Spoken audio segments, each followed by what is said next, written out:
По одному, убивая врагов, воин-богатырь Эдегей, глубоко их поранив коней, уничтожил 12 мужей.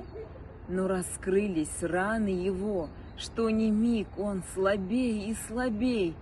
Тут подъехал к нему барын, саблей обезглавил его, тело окровавил его. Отделилась от плеч голова и, катясь, сказала слова: «Что тебе я сделал, барын? Пусть в роду твоем ни один брата никогда не найдет, пусть погибнут твой дом и род.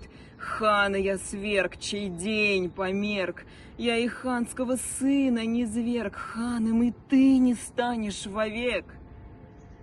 Ты отверг и мир, и любовь. Не молоко ты пролил, а кровь. Кровью моей упился ты. Но чего же добился ты?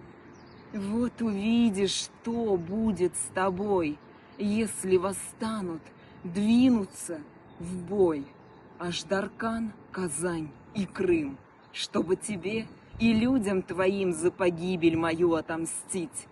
Платы крови будешь платить».